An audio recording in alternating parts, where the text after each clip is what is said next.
ಅಂತೆ ವಾಗ್ದಾಳಿಗಳು ಜೋರಾಗಿ ನಡೀತಾ ಇದೆ. ಡಿಸಿಎಂ ಡಿಕೆ ಶಿವಕುಮಾರ್ ವಿರುದ್ಧ ಆರ್ ಅಶೋಕ್ ಅವರು ಇದೀಗ ವಾಗ್ದಾಳಿಯನ್ನ ನಡೆಸಿದ್ದಾರೆ. ಡಿಕೆ ಶಿವಕುಮಾರ್ ಯಾವ ಸೀಮೆ ಒಕ್ಕಲಿಗ ನಾಯಕ ಅಂತ ಪ್ರಶ್ನೆಯನ್ನ ಮಾಡಿದ್ದಾರೆ ಆರ್ ಅಶೋಕ್ ಅವರು. ಡಿಸಿಎಂ ಡಿಕೆ ಶಿವಕುಮಾರ್ಗೆ ಏನಾದ್ರೂ ಬ್ರ್ಯಾಂಡ್ ಇದೆಯಾ? ಡಿಕೆಶಿ ಒಕ್ಕಲಿಗ ಸಮುದಾಯಕ್ಕೆ ಏನ್ ಮಾಡಿದ್ದಾರೆ ಅನ್ನುವಂತ ಪ್ರಶ್ನೆಯನ್ನ ಮಾಡಿದ್ದಾರೆ.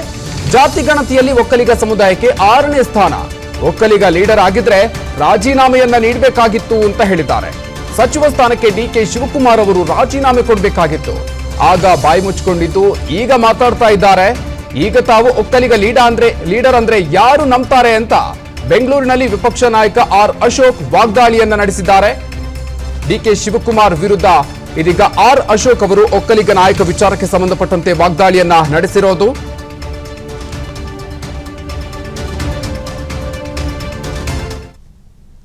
ಸಮುದಾಯಕ್ಕೆ ಡಿ ಕೆ ಶಿವಕುಮಾರ್ ಯಾವಾಗ ಒಕ್ಕಲಿಗ ಲೀಡರ್ ಆದರು? ಫಸ್ಟ್ ಒಕ್ಕಲಿಗ ಲೀಡರ್ ಅನ್ನೋದಕ್ಕೆ ಏನಾನ ಅವ್ರಿಗೆ ಬ್ರ್ಯಾಂಡ್ ನೇಮ್ ಏನಾನ ಇದೆಯಾ? ನಥಿಂಗ್. ಆ ಥರದ್ದೇನು ಇಲ್ಲಲ್ಲ. ಏನು ಮಾಡಿದ್ದಾರೆ ಒಕ್ಕಲಿಗ ಸಮುದಾಯಕ್ಕೆ? ಅವ್ರು ಏನು ಮಾಡಿದ್ದಾರೆ? ಈಗ ಜಾತಿ ಗಣತಿ ಬಂತು, ಸಿದ್ದರಾಮಯ್ಯನವರು ಅವ್ರು ಹೇಳಿ ಮಾಡಿಸಿದ್ದು ಜಾತಿ ಗಣತಿ, ಅವರೇ ಡಿಕ್ಟೇಟ್ ಮಾಡಿದ್ದು, ಅವರೇ ಮೀಡಿಯಾದಲ್ಲಿ ಲೀಕ್ ಮಾಡಿದ್ದು. ಒಕ್ಕಲಿಗ ಸಮುದಾಯನ 6ನೇ ಪ್ಲೇಸಿಗೆ ತೊಗೊಂಡೋಗಿದ್ದಾರಂತ ನಮ್ಮ ಪರಮ ಪೂಜ್ಯ ಸ್ವಾಮೀಜಿಯವರು, 3 ಜನ ಸ್ವಾಮೀಜಿಯವರು, ಬಾಲಗಂಗಾಧರ ಸ್ವಾಮೀಜಿಯಿಂದ ಹಿಡಿದು ನಮ್ಮ ಕುಂಚಿಟಗಿರಿ ಸ್ವಾಮೀಜಿಯವರು ಎಲ್ಲರೂ ಹೇಳಿದ್ದಾರೆ ನಮ್ಗೆ ಅನ್ಯಾಯ ಆಗಿದೆ ಅಂತ. ನೀ ಏನು ಮಾಡಿದ್ಯಾ? ರಿಸೈನ್ ಮಾಡಿದ್ರ? ನಾವು ಒಕ್ಕಲಿಗ ಲೀಡರ್ ಅಂದ್ರೆ ನಿನಗೆ ನಿಜವಾಗೂ ಗೌರವ ಇದ್ದಿದ್ರೆ ರಿಸೈನ್ ಮಾಡಬೇಕಾಯ್ತು. ಕ್ಯಾಬಿನೆಟ್ ಬಂದಾಗ ರಿಸೈನ್ ಮಾಡಬೇಕಾಯ್ತು. ಕ್ಯಾಬಿನೆಟ್ ಅಲ್ಲಿ ಬಾಯಿ ಮುಚ್ಕೊಂಡು ಸುಮ್ಮನೆ ಕೂತ್ಕೊಂಡು ಒಕ್ಕಲಿಗರಿಗೆ ಅನ್ಯಾಯ ಆದಾಗ ಬಾಯಿ ಮುಚ್ಕೊಂಡು ಸುಮ್ಮನೆ ಇದ್ಕೊಂಡು ನಾವು ಒಕ್ಕಲಿಗ ಲೀಡರ್ ಅಂದ್ರೆ ಯಾರು ಅಂತಾರೆ? D K Shivakumar. ಇನ್ನು ಡಿಕೆ ಶಿವಕುಮಾರ್ ವಿರುದ್ಧ ಮತ್ತಷ್ಟು ಆಕ್ರೋಶದ ಮಾತುಗಳನ್ನಾಡಿದ್ದಾರೆ ಆರ್ ಅಶೋಕ್ ಅವರು. ಬಿಜೆಪಿ ಹಾಗೂ ಜೆಡಿಎಸ್ ನಲ್ಲಿ ಹೆಚ್ಚು ಒಕ್ಕಲಿಗ ಲೀಡರ್ಗಳಿದ್ದಾರೆ. ಡಿಕೆ ಶಿವಕುಮಾರ್ ಇನ್ನೂ ಕೂಡ ನಿನ್ನೆ ಮೊನ್ನೆ ಡಿಸಿಎಂ ಆಗಿದ್ದಾರೆ. ಆದ್ರೆ ನಾನು 10 ವರ್ಷದ ಹಿಂದೆಯೇ ಡಿಸಿಎಂ ಆಗಿದ್ದೆ ಅನ್ನುವಂತ ವಿಚಾರವನ್ನ ಬೆಂಗಳೂರಿನಲ್ಲಿ ಮಾಜಿ ಸಚಿವ ಆರ್ ಅಶೋಕ್ ಹೇಳಿಕೆಯನ್ನ ನೀಡಿದ್ದಾರೆ. ನಾವೆಲ್ಲ ಸೀನಿಯರ್, ಡಿಕೆ ಶಿವಕುಮಾರ್ ಇನ್ನೂ ಜೂನಿಯರ್ ಅನ್ನುವಂತ ಮಾತನ್ನ ಹೇಳಿದ್ದಾರೆ. ಡಿಕೆ ಶಿವಕುಮಾರ್ ಅವರು ಒಕ್ಕಲಿಗ ನಾಯಕ ಅಂತ ಯಾರು ಹೇಳಿದ್ದಾರೆ ಅಂತ ಪ್ರಶ್ನೆಯನ್ನ ಮಾಡಿದ್ದಾರೆ. ಕನಕಪುರ ತಾಲೂಕು ಬಿಟ್ರೆ ಆಚೆ ನೀವು ಲೀಡರ್ ಅಲ್ಲ ಅನ್ನುವಂತ ಮಾತನ್ನ ಕೂಡ ಈ ಸಂದರ್ಭದಲ್ಲಿ ಡಿಕೆ ಶಿವಕುಮಾರ್ ಅವರಿಗೆ ಹೇಳಿದ್ದಾರೆ. ಒಕ್ಕಲಿಗ ಫೈಟ್ ಮಾಡೋದಿಕ್ಕೆ ಕಾಂಗ್ರೆಸ್ನಲ್ಲಿ ಲೀಡರೇ ಇಲ್ಲ ಅನ್ನುವಂತ ಮಾತನ್ನ ಹೇಳಿದ್ದಾರೆ. ಕನಕಪುರ ತಾಲೂಕನ್ನ ಬಿಟ್ರೆ ಆಚೆ ನೀವು ಲೀಡರ್ ಅಲ್ಲ ಅನ್ನುವಂತ ಮಾತನ್ನ ಈ ಸಂದರ್ಭದಲ್ಲಿ ಆರ್ ಅಶೋಕ್ ಅವರು ಡಿಕೆ ಶಿವಕುಮಾರ್ ಅವರಿಗೆ ಹೇಳಿರುವಂತದ್ದು. ಈಗ ಜಾಸ್ತಿ ಒಕ್ಕಲಿಗ ಲೀಡಿರೋದು ಬಿಜೆಪಿ ಮತ್ತು ಜೆಡಿಎಸ್ ಅಲ್ಲೇ.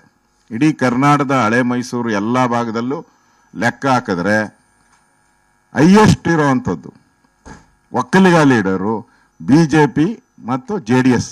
ಲೆಕ್ಕ ಹಾಕೊಳ್ಳಿ. ನಾನು ವಿರೋಧ ಪಕ್ಷದ ನಾಯಕ, ಉಪಮುಖ್ಯಮಂತ್ರಿ, ಅಶ್ವಥ್ ನಾರಾಯಣ ಅವರು ಉಪಮುಖ್ಯಮಂತ್ರಿ, ಕುಮಾರಸ್ವಾಮಿ ಅವರು 2 ಬಾರಿ ಮುಖ್ಯಮಂತ್ರಿ, ದೇವೇಗೌಡರು ಈ ದೇಶದ ಪ್ರಧಾನಿ ಮುಖ್ಯಮಂತ್ರಿ. ಕಾಂಗ್ರೆಸ್ ಅಲ್ಲಿ ಯಾರಿದ್ದಾರೆ ತೋರಿಸಿ ನೋಡೋಣ. ಯಾರೂ ಇಲ್ಲ. ಈಗ ಹೊಸದಾಗಿ ಮೊನ್ನೆ ಉಪಮುಖ್ಯಮಂತ್ರಿ ಆಗಿದ್ದಾರೆ. ಅದು ಮೊನ್ನೆ. ನಾನು 10 ವರ್ಷದಿಂದನೇ ಉಪಮುಖ್ಯಮಂತ್ರಿ ಆಗಿದ್ದೀನಿ. ಅಶ್ವಥ್ ನಾರಾಯಣ ಅವರು 4 ವರ್ಷದ ಉಪಮುಖ್ಯಮಂತ್ರಿ ಆಗಿದ್ದಾರೆ. ಅವರೆಲ್ಲ ಸೀನಿಯರ್ಸ್. ನಾವಿಲ್ಲಿದ್ದೀರಿ, ನಾವು ಸೀನಿಯರ್ಸು, ನೀನು ಜೂನಿಯರ್. ಇನ್ನ ಈಗ ಉಪಮುಖ್ಯಮಂತ್ರಿ ಆಗಿದ್ದೀರಾ. ನೀವು ಒಕ್ಕಲಿಗ ಲೀಡರ್ ಅಂತ ಫಸ್ಟು ಕನ್ಫರ್ಮ್ ಯಾರು ಹೇಳಿದವ್ರು? ನೀವು ಕನಕಪುರಕ್ಕೆ ಅಷ್ಟೇ. ನೀವು ಕನಕಪುರ ತಾಲೂಕು ಬಿಟ್ಟರೆ ಆಚೆ ನೀವು ಲೀಡ್ರೇ ಅಲ್ಲ. ಒಕ್ಕಲಿಗರಲ್ಲ ನನ್ನ ಸಹೋದರರು ಅಂತ ಎಲ್ಲಾದರೂ ಹೇಳೋರು ಅವರು? ಎಲ್ಲಾದರೂ ನೋಡಿ, ಒಕ್ಕಲಿಗರು ನನ್ನ ಸಹೋದರರು ಅಂತ ಎಲ್ಲೂ ಹೇಳಿಲ್ಲ. ಅವ್ರು ಯಾರನ್ನ ಹೇಳಿದ್ದಾರೆ? ಬಾಂಬೆ ಅವನ್ಯಾರೋ ಮಂಗಳೂರಲ್ಲಿ ಕುಕ್ಕರ್ ಬ್ಲಾಸ್ಟ್ ಮಾಡಿದವನ್ಗೆ ನನ್ನ ಬ್ರದರ್ ಅಂದರು, ನನ್ನ ಬ್ರದರ್ಸ್ ಅಂತಂದ್ರು. ಅವ್ರನ್ನ ಬ್ರದರ್ಸ್ ಅಂದಮೇಲೆ ಇನ್ನು ಒಕ್ಕಲಿಗರು ಹೆಂಗ್ ಬ್ರದರ್ಸ್ ಆತಾರೆ? ಇವ್ರಿಗೆ ಯಾವ್ದಾನ ಒಂದು ಆಯ್ಕೆ ಮಾಡ್ಕೊಬೇಕು. ಇಲ್ಲ ಅವ್ರನ್ನ ಆಯ್ಕೆ ಮಾಡಬೇಕು, ಇಲ್ಲ ಒಕ್ಕಲಿಗರನ್ನ ಆಯ್ಕೆ ಮಾಡ. ಅವ್ರ ಬ್ರದರ್ಸ್ ಅಂತ ಹೇಳ್ಬಿಟ್ಟವ್ರೆ. ಈಗ ನಮ್ಮನ್ನ ಬ್ರದರ್ಸ್ ಅನ್ನಕ್ ಆಗದೇ ಇಲ್ಲ ಅವರು. ಅನುಕ್ಷಣದ ಸುದ್ದಿಗಳಿಗಾಗಿ ವಿಸ್ತಾರ ನ್ಯೂಸ್ ಯೂಟ್ಯೂಬ್ ಚಾನೆಲ್ ಸಬ್ಸ್ಕ್ರೈಬ್ ಮಾಡಿ. ಹೊಸ ಸುದ್ದಿಗಳ ನೋಟಿಫಿಕೇಶನ್ಗಾಗಿ ಬೆಲ್ ಐಕಾನ್ ಕ್ಲಿಕ್ ಮಾಡಿ. ಲೇಟೆಸ್ಟ್ ಅಪ್ಡೇಟ್ಸ್ಗಾಗಿ www.vistaranews.com ವೆಬ್ಸೈಟ್ಗೆ ವಿಸಿಟ್ ಮಾಡಿ. ಅಂಗೈಯಲ್ಲೇ ಜಗತ್ತಿನ ಸುದ್ದಿ ತಿಳಿಯಲು ವಿಸ್ತಾರ ನ್ಯೂಸ್ ಕನ್ನಡ ಆಪ್ ಡೌನ್ಲೋಡ್ ಮಾಡಿ.